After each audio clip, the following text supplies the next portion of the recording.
be. And if you remember, when she came to India last month only, she not only met Prime Minister Modi, but she also met the leader of opposition, Sonia Gandhi, Rahul Gandhi, and the other leaders. So that is the level of understanding between Sheikh Hasina and Indian politicians, Indian side. And and this all had started from the freedom movement, and then most of the time they were in power. So the closeness between the two countries is something which is rock solid. And she was someone who was determined to be in power, isn't it, Siddhant? Is it true that Bangladesh, according to reports, had taken an authoritarian turn under her party, the Awami League party? Because the last two elections were also condemned by the US, by the EU and others for what they called significant irregularities. Is that why things came to a boil? Is that why her people were completely fed up, calling her a dictator? Because clearly the entire nation has been on the brink with these anti-government protests becoming a people's uprising. It became some sort of a revolution.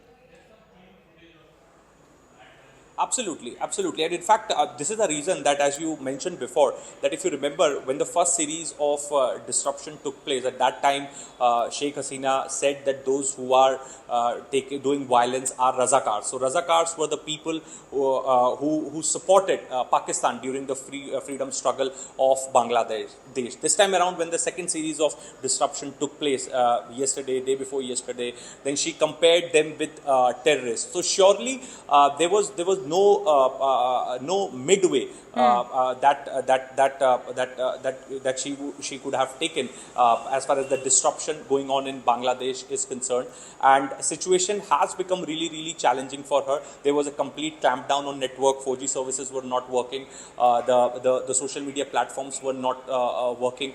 In fact, we as a journalist were unable to get the exact information on what is happening on ground, because most of our friends and sources back in Dhaka and other places in Bangladesh were unable to make calls to us, were unable to answer our calls. So situation was really challenging, and more than 100 deaths in 24 hours, perhaps the highest toll that Bangladesh is witnessing since its independence. There has been many protests, many coups in Bangladesh. In fact, there have been many unstable governments as well, but there has never been a day where 100 deaths have taken place because of clash between police and protesters. That has perhaps created a lot of pressure on Hasina, and people were roaming on the streets of Dhaka holding bamboo sticks in their hands, and ready to take on government, ready to take on army. The Sheikh Mujibur Rahman Medical College was attacked. Awami League offices were attacked in Dhaka and other places.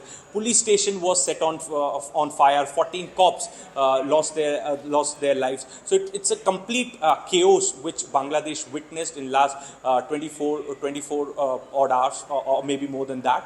And that became a reason for the exit of Sheikh Hasina. In fact, some confirmed sources have told us that Bangladeshi army told Hasina very clearly that she can resign, and they will prepare a safe passage for her.